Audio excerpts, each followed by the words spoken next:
Making headlines first at 9. Anti-CITEM march. Police use tear gas and water cannons to disperse unheeding inter-university students. In a show of confidence, President challenges to hold debate on Bond Commission report before elections. Assuring action against the corrupt, Premier reveals new legislation underway to facilitate probes into fraud. The next legislation will be to take action against those who don't cooperate in the investigation. More progress. Megapolis Minister speaks on the latest development of Port City project. Whether it is consistent with the existing constitution or not will be determined by the Supreme Court. In sports, back in the winning patterns, Sri Lanka books place in Mirpur finals.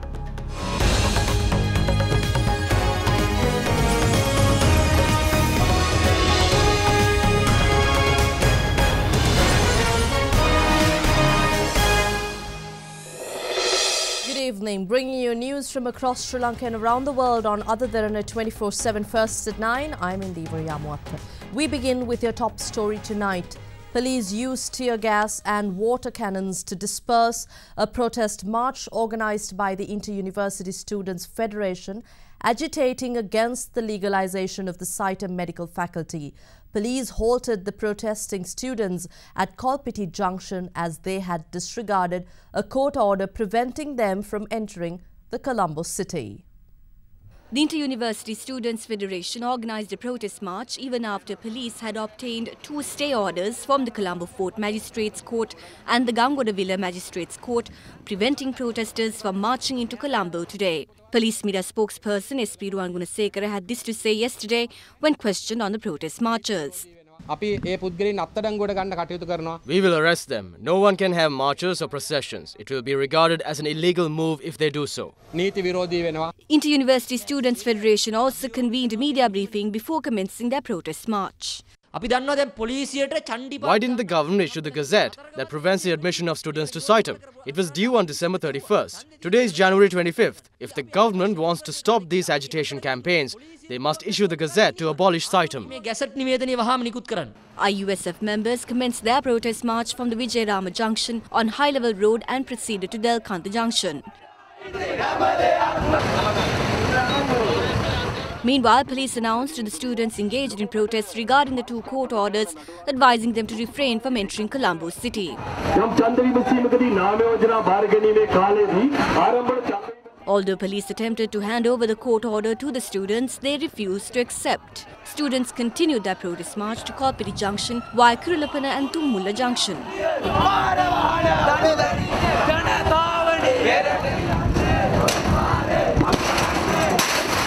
When protesters attempted to proceed towards the temple trees, riot police used tear gas and water cannons to disperse them and prevent them from entering the temple trees premises.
Moving on to other top stories, Sri Lanka and Indonesia agreed to carry out a joint feasibility study for a comprehensive bilateral free trade agreement between the two countries.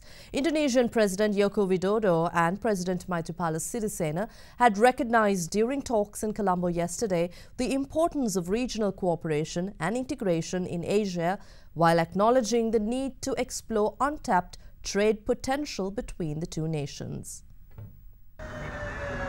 Marking the visit of an Indonesian president to Sri Lanka in 38 years, President Joko Widodo arrived in Sri Lanka yesterday.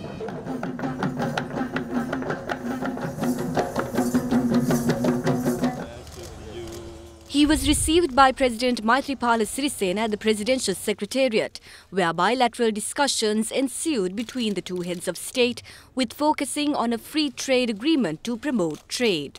The discussion also centered strengthening economic cooperation between the two countries, development of individual and institutional capacities, and enhancing Indo-Pacific Island cooperation.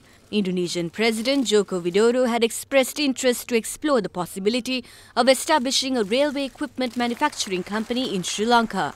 Following discussions, 3 memoranda of understanding covering higher education, research and technology cooperation, prevention of illegal drug trafficking and on search and rescue missions were signed.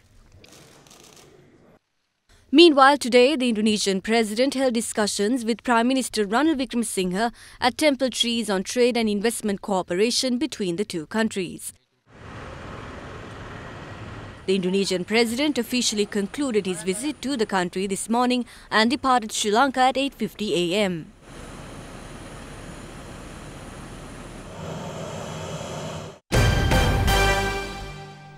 Prime Minister Ranil Wickremesinghe reveals that government is planning to introduce legislation that will facilitate investigations into acts of corruption and also take action against those who refuse to cooperate in such probes. Addressing the event to mark the 10th death anniversary of the late Foreign Minister Tiron Fernando yesterday, the Premier highlighted the importance of maintaining an open society within the country.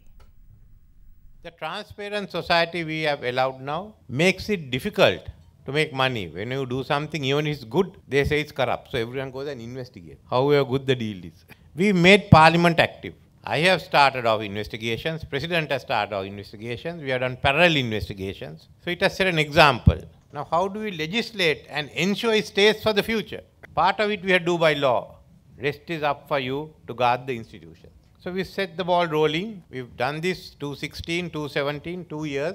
Next comes the other question. What have you done with the Horu? There are many problems. I also realize when I was shouting at the police what the problems are.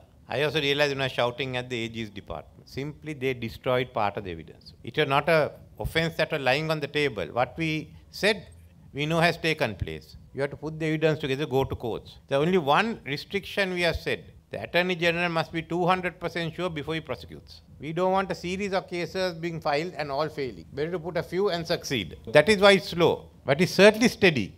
Then there are those who refuse to give evidence. The next legislation will be to take action against those who don't cooperate in the investigation. In the meantime, we have to still get blackguarded. But I think we have now come to the halfway mark and we have to finish the jobs. So let's draft the legislation, finish it, and let's see. I think go to Parliament. And if they want to defeat it, they'll have to face the consequences at the next election.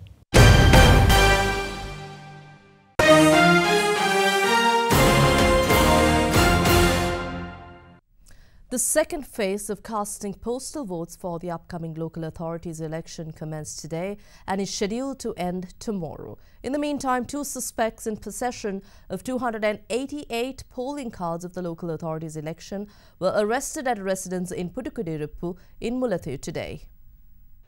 560,000 applications were accepted for postal voting for the upcoming local government elections. The first phase of casting postal votes was held on the 22nd, and election supervising officers, police officers, district secretariat officers, as well as the 25 election commission officials cast their postal votes on the day. Under the second phase, officials of remaining state institutions covering education officers, schools, depots of Sri Lanka Transport Board and army camps began casting their postal votes. In the meantime, police seized 288 polling cards from a house in Pudukkottai that were kept ready for distribution.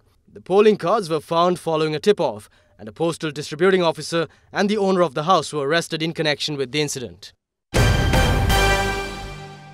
President Maithripala challenges to hold a parliamentary debate on the reports of the Bond Commission and the Commission of Inquiry on serious frauds and corruption before the local authorities election. The President was speaking at a public rally in Panadura this evening.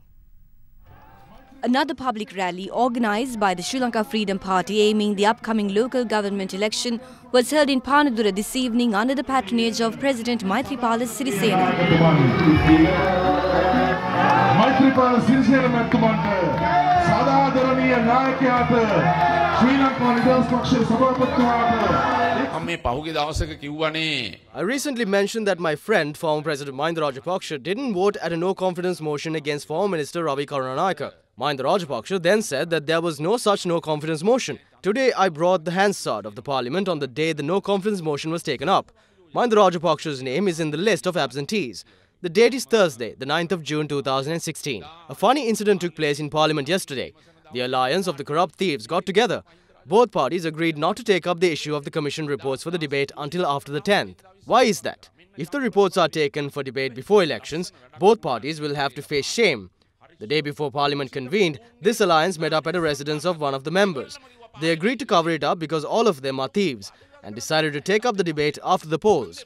Where are the reports now? I challenge those heroes to take any of these reports to debate before the elections. Their true nature will be revealed to the people. I challenge the leaders of all the so-called leading parties to come to a debate with me to talk about corruption and fraud.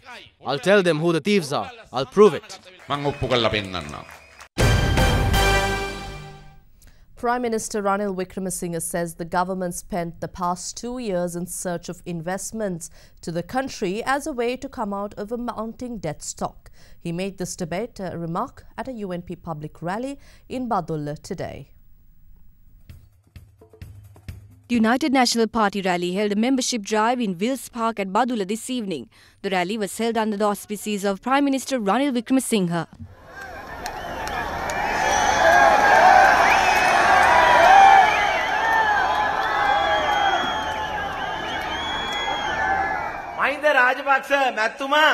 Mahinda Rajapaksha shortened his term by 2 years because he led this country into a debt trap that he could not get out of. This debt had to later be shouldered by a government which was also led by Prime Minister Ranil Wickremesinghe. We wish to say that we want to establish a government led by the UNP. In order to create jobs, we need factories and hotels. We need to promote trade. To create good jobs, we need good investment. That is why it took 2 years. I would like to request that you entrust us with the government in your village.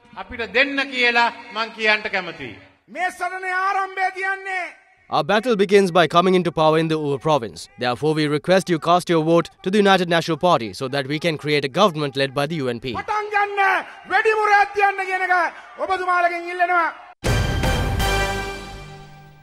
Former President Mahinda Rajapaksa requested ministers who represented the SLFP and represent the SLFP to join hands with the Sri Lanka Podujana Peramuna without criticising the current government any further.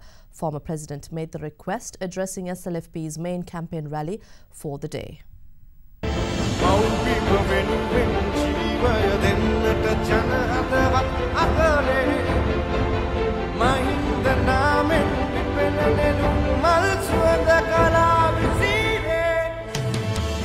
Sri Lanka Podujana Perumuna organised another campaign rally in Dambulla under the patronage of former President Mahinda Rajapaksha.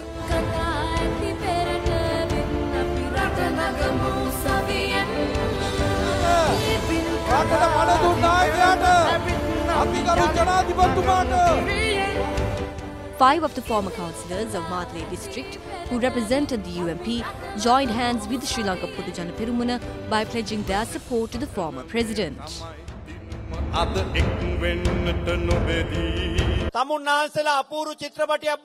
You are watching an interesting movie these days in which one of the heroes are State Minister Dilan Pereira, who claims the Prime Minister to be a bank robber. Then comes the other actor, MP Marika, who claims that the President pickpockets. Next day, the headlines of the newspapers say President leaves the cabinet meeting for 30 minutes. Viewers who are watching all of this are under the impression that there is a conflict between the UNP and the SLFP. But all of this is staged. The movie is called We Are Angry with Each Other Until the Election. Make a good win for the flowerbud. If that happens, we make a pledge to all of you that we will make sure to appoint Mahinda Rajapaksha as the Prime Minister after a parliamentary reshuffle.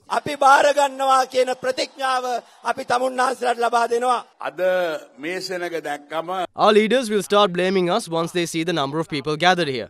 But I must say thank you to the President and Prime Minister for giving me free publicity by scolding me all the time. No one has to blame this government because ministers, including a cabinet minister, are saying they are ashamed of this government. Why do they stay with them then? President Maithripala is the only chairman of the SLFP to betray the principles of the party by going into the headquarters of the UNP. All of you should choose the right side. We only have one symbol, and that is the flowerbud. Vote to her.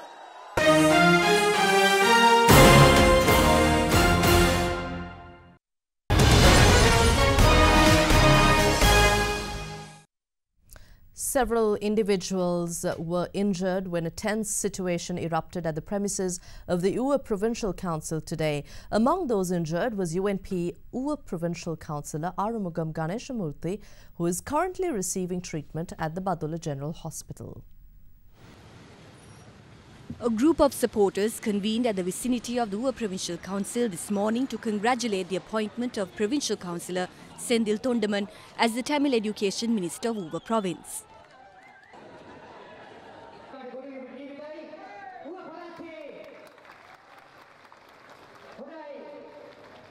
However, a tense situation erupted when a group of supporters of Sendil Tondaman attacked UMP Provincial Councillors Arumugam Ganeshamurthy, who left the UPFA last December, and Upali Herat when they arrived at the location in the same vehicle. The opposition leader of the Provincial Council was also reported to have been in the same vehicle when the incident occurred.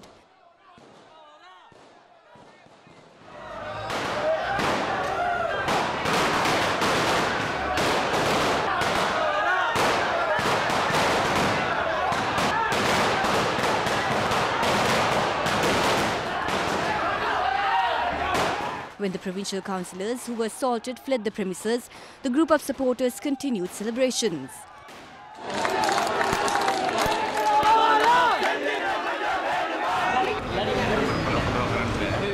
Thereafter, Minister of Telecommunication and Digital Infrastructure Harin Fernando arrived at the location where a discussion took place with Chief Minister of the Uwe Province, Chamara Sampath Dasanayake. The two provincial councillors, along with 4 others, are currently receiving treatment at the Badulla General Hospital.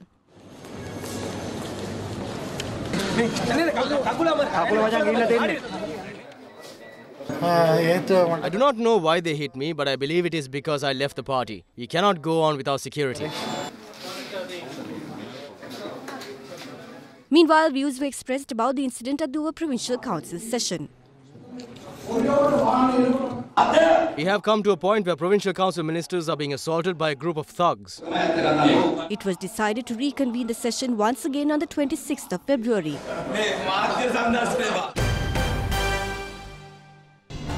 are watching Sri Lanka's award-winning news channel, Derana 24/7.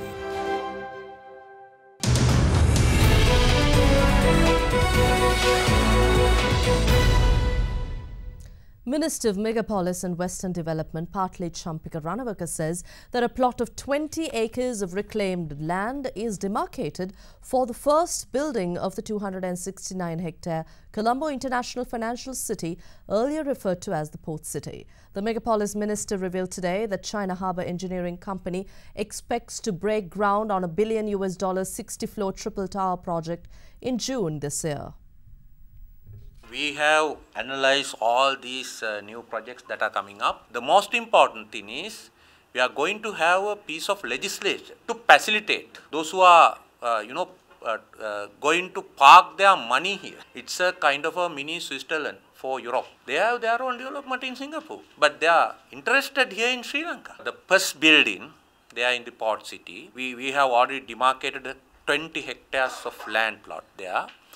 And we are going to have 3 towers, 6-story 3 towers, and in order to construct or putting up these 3 towers, the China Harbour is going to invest $1 billion to put up this building. We called it International Financial Center of Sri Lanka. So we invite all the financial institutions, individuals and other entrepreneurs to park your money there in our financial center. To facilitate that, as I already explained, we have done a comprehensive environmental impact assessment plus the social impact assessment and a new piece of legislation prepared by the Prime Minister's office with the help of the experts all over the world, led by our former Attorney General, and that will be passed there in the Parliament in April or May, and we will commence the physical works in June. That would be the plan. We are going to present this new piece of legislation to the Parliament.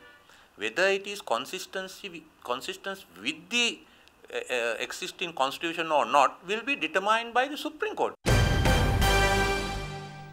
In some international business news, China's Commerce Ministry said today that cooperation is the only correct choice for the China-US trade relationship amid growing trade frictions between the world's two biggest economies. Commerce Ministry spokesperson Zhao Feng made the comments during a regular weekly briefing in Beijing today. The remarks came after US Commerce Secretary Wilbur Ross said yesterday that the United States is not starting a trade war but trying to level the playing field of global commerce and fend off Chinese protectionism, including a direct threat in high-tech goods. China will always open its door for cooperation and dialogue, and we hope China-US trade frictions will not escalate. For any actions of unilateralism or protectionism that are not in line with WTO regulations, China will take all appropriate measures to resolutely safeguard its legitimate rights and interests.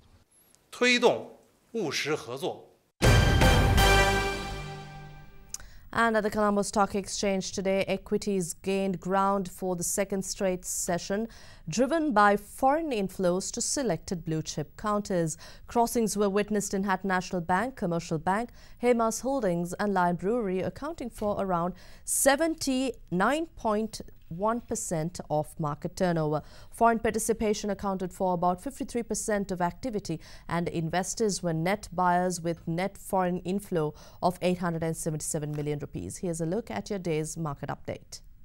The benchmark all-share price index gained 7.44 points to close at 6,448.21, while the S&P Sri Lanka 20 index gained 2.66 points to close at 3,747.9. The turnover was 1,331.78 million rupees, with 16.09 million shares changing hands in 2,903 trades. The market capitalization at the end of the day was 2,948.62 billion rupees. Today there were 7 crossings and the crossings turnover was 1,052.46 million rupees. Today's foreign purchases was 1,142.51 million rupees and the foreign sales was 265.67 million rupees.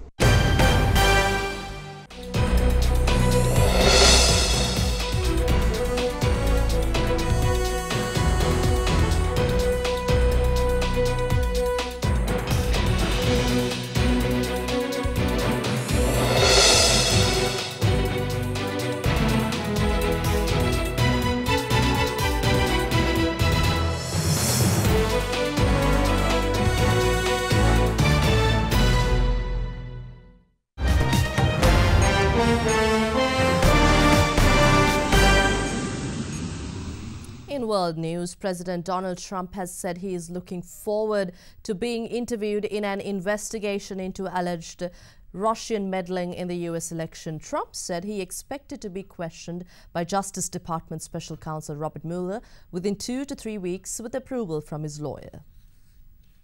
The US President had previously said he thought it was unlikely that he would be interviewed by Justice Department Special Counsel Robert Mueller. He has called the Russia investigation a witch hunt and a hoax on previous occasions. Speaking at the White House yesterday, Trump maintained he was absolutely prepared to be questioned under oath by the top investigator. Are you going to talk to Mueller? I'm looking forward to it, actually. The president's lawyers have been talking to Mueller's team about an interview and the form it might take. The questioning could happen face-to-face, in writing, or it could be a combination of both. Meanwhile, US President Donald Trump departed Washington last night to attend the World Economic Forum in Davos, Switzerland. Last year, the annual elite gathering of world leaders and chief executives held in the Swiss Alps focused on what impact the newly elected Republican president would have on the global economy. White House Press Secretary Sarah Sanders said earlier this month that this year Trump will discuss his America First agenda in person. However, ahead of Trump's arrival at the WEF, thousands of anti-capitalist protesters marched through Zurich yesterday to demonstrate against a planned visit by US President Donald Trump. Let's now take a look at some of the other emerging stories from around the world.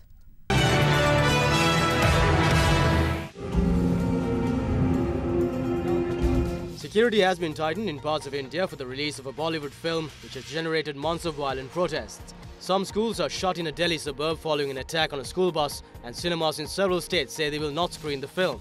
Hardline Hindu groups allege Padmavat is disrespectful of their culture because it depicts a romance between a Hindu queen and a Muslim king.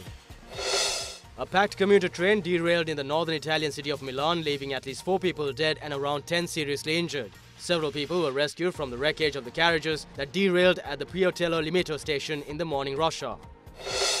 A statue of British explorer Captain James Cook has been vandalised in Melbourne in an apparent protest on the eve of Australia Day. The statue was found covered in paint today, and graffiti depicted an Aboriginal flag and the words, "We remember genocide."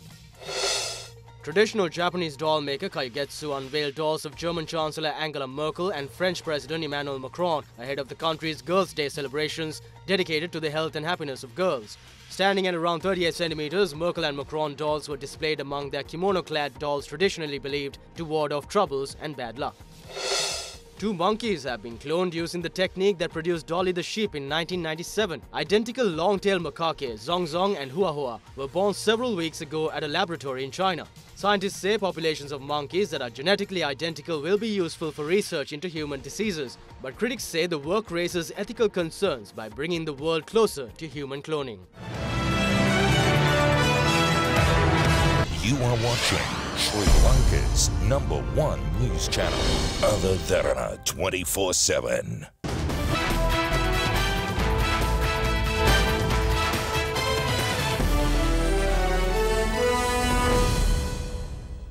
In cricket, Sri Lanka continued into a second straight win as they firmly booked a place at the final of the Tri-Nation Series, which is to take place day after tomorrow at Mirpur. Bangladesh won the toss and chose to bat first today at Mirpur's Sheria Bangla National Stadium, but were bowled out for a mere 82 runs. Bangladesh won the toss and elected to bat first today at Mirpur.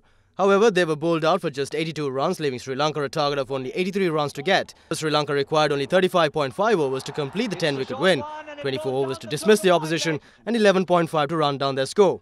Lakmal Chamira and Tisara were sharp and intense, and Sandakan extracted rapid turn from a wearing Mirpur square.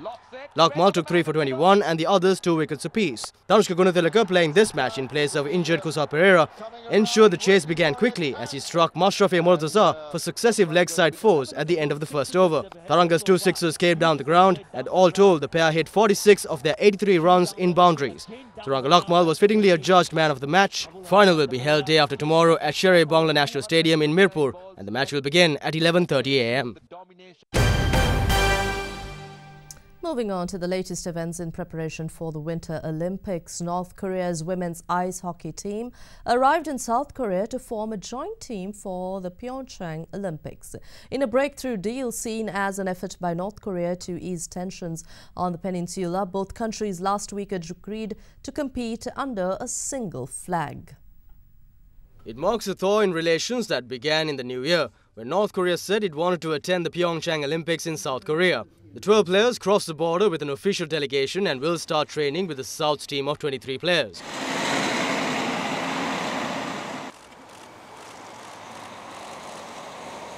The deal had been met with some criticism in the South, as it might mean there will be less time on the ice for the South's players.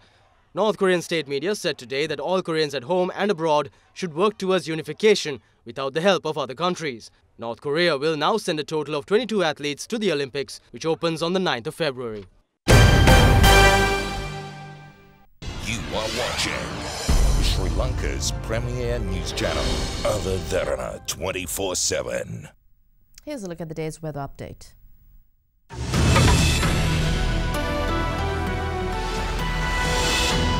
A very good evening and welcome to Forecast First. Now temperatures are to vary between a mild 18 degrees Celsius ranging to 28 degrees Celsius over the course of the day. Now some low precipitation is to be expected in most regions of the island, with wind speeds of up to 40 kilometers per hour to be experienced in the sub-Bergamo and western regions of the island. However, if you move upwards, you can see that northern region is expected to have some favorable weather conditions. Moving downwards, some thunder showers are to be expected in Galle and some wet weather in the Mathura areas. That is it from your weather center tonight. It's now time to take a quick look at your city-by-city forecast.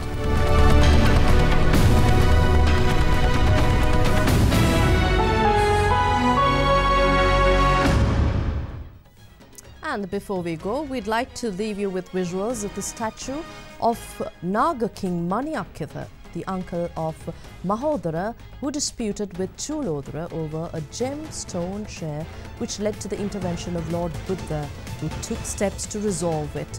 Now the Naga king was overwhelmed by the way the Lord Buddha went about it and devoted his allegiance to the Lord Buddha. According to historical records, Lord Buddha visited Kalaniya temple in the 6th century BC in the 8th year of his enlightenment. Have a pleasant evening. Good night.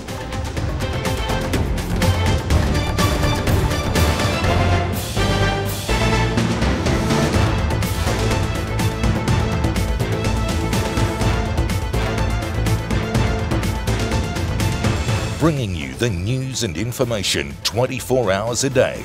This is Sri Lanka's premier news channel, Other Derana 24/7.